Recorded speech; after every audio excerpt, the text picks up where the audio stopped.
یہ آخری چیز ہے اس کے کتاب کی. پڑھنے والے تو اس کے اپنے الفاظ ہیں، لیکن بہرحال یہ ترجمہ ہے. اگر کوئی معاشرہ چاہتا ہے کہ اس کی تخلیقی توانائیاں مدت مدید تک بلکہ ابد الآباد تک قائم اور آگے بڑھتی رہیں، تو اس کے لیے ضروری ہوگا کہ وہ پہلے اپنی تخلیق نو کرے. کیا بات ہے! تخلیق نو کیا کرے؟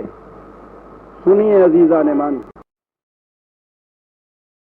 تخلیق نو کرے یعنی پہلے اپنے مردوں اور عورتوں کو قانوناً مساوی ہے کہ ایک مدت مدید تک بلکہ ہمیشہ ہمیشہ کے لیے کم از کم حد تک محدود رہے.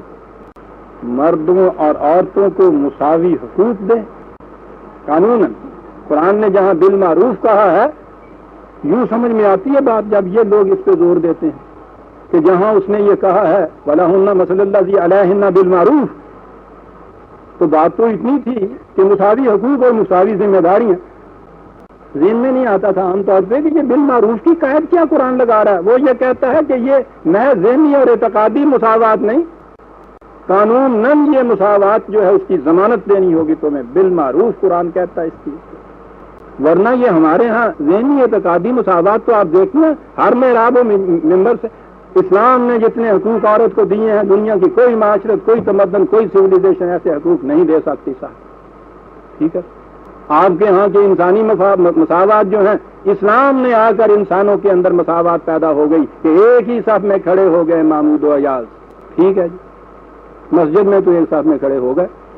وہ ایاز نال اس واسطے جانا سی بھی محمود دی جتی چوک کے نال لے گئے. بات وہ کہتا ہے یہ نہیں بات کہ آپ شاعری کرتے نا، اس کے مطابق قانوناً آپ کو یہ چیز دینی پڑے گی تاکہ دونوں کو معلوم ہو کہ میرا مقام کیا ہے، اور پھر اپنے معاشرے میں یہ تبدیلی پیدا کرے کہ ہمیشہ کے لیے نہیں تو زیادہ سے زیادہ مدت کے لیے یہ اطمینان ہو کہ یہ جنسی اختلاط کے مواقع ایک میاں ایک بیوی کے درمیان قائم رہیں گے.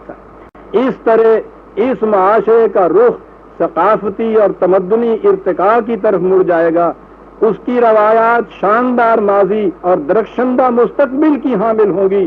وہ تمدن اور تہذیب کے اس بلند مقام تک پہنچ جائے گا جس تک آج تک کوئی نہیں پہنچ سکا، اور انسان کی توانائیاں اس کی ان روایات کو ایک ایسے انداز سے سیکل کرتی چلی جائیں گی جو اس وقت ہمارے ہیتا ادراک میں بھی نہیں آ سکتا تھا. یہاں وہ کتاب کا خاتمہ کرتا ہے.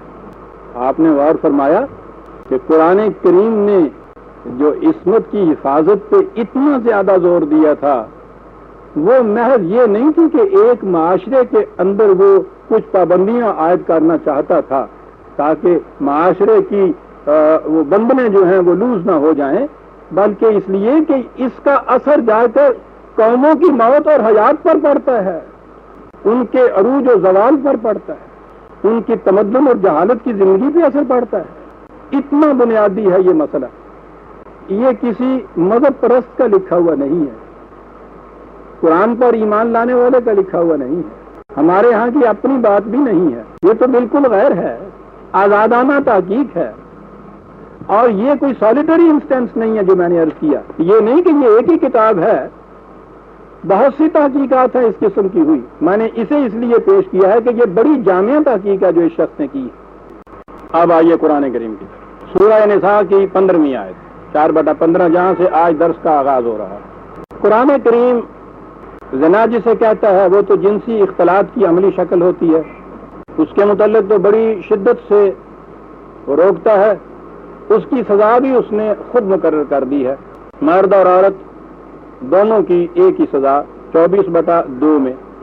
یہ جو آیت ہے اس میں ہے واللاتی یاتین الفاحشۃ من نسائکم فاستشہدوا علیہن 4 منکم فإن شہدوا فأمسکوہن فی البیوت حتی یتوفاہن الموت او یجعل اللہ لہن سبیلا. یہاں پھر میں یہ عرض کروں گا کہ ہمارے ہاں کے فقہ والوں نے جو ایک بنیادی غلطی کی ہے اس کی وجہ سے اس آیت کا مفہوم بھی سامنے نہیں آیا، اور پھر ان میں الجھنیں پیدا اتنی ہوئی.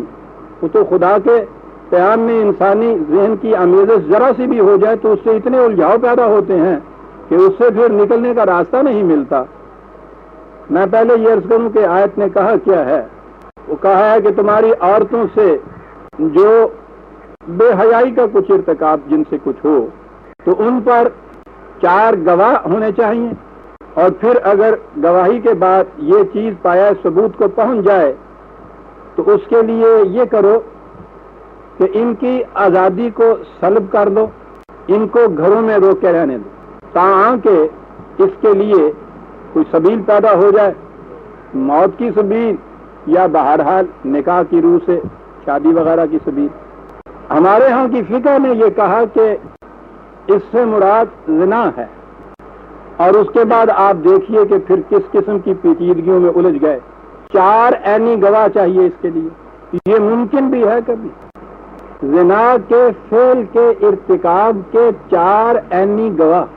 جب پوچھا گیا کہ صاحب یہ تو ممکن ہی نہیں، تو کہا اصل میں بات یہ ہے کہ اس کا روکنا چونکہ بہت مشکل ہے، اس لیے بس کچھ ایسی شکل پیدا کی ہے کہ جرم کا جرم بھی رکھا جائے، ثابت ہو بھی نہ.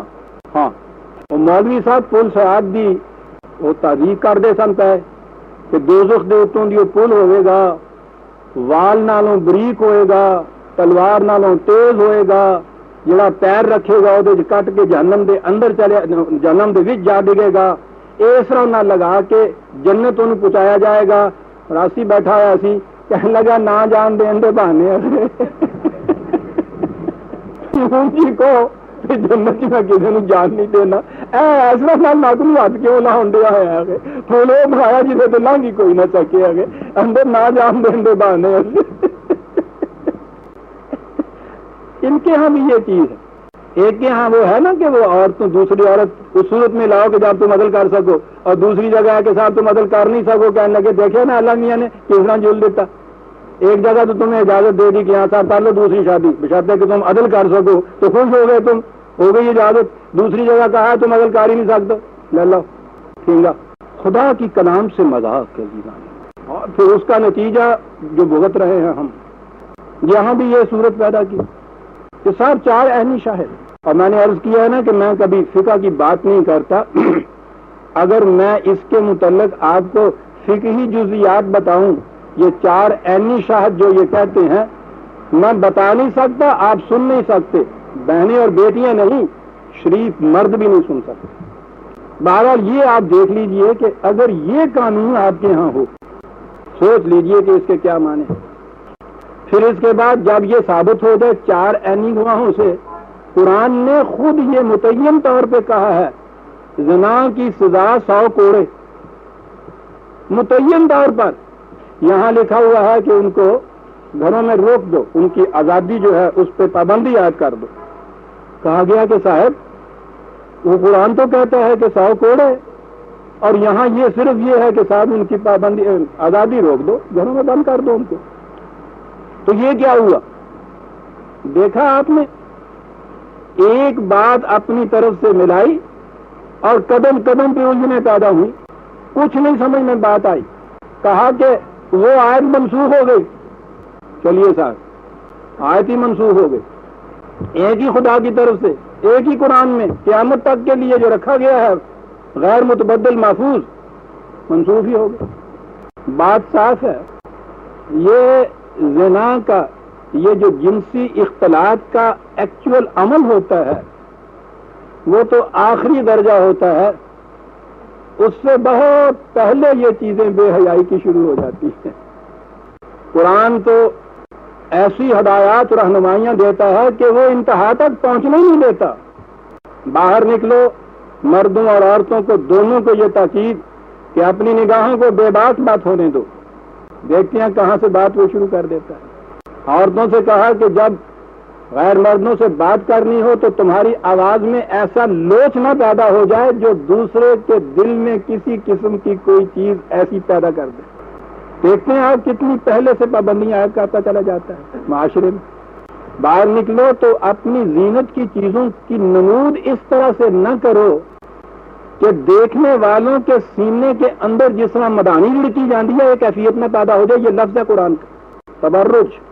کوئی چیز ایسی دونوں میں مرد اور عورت میں نہ ہو جو ایک دوسرے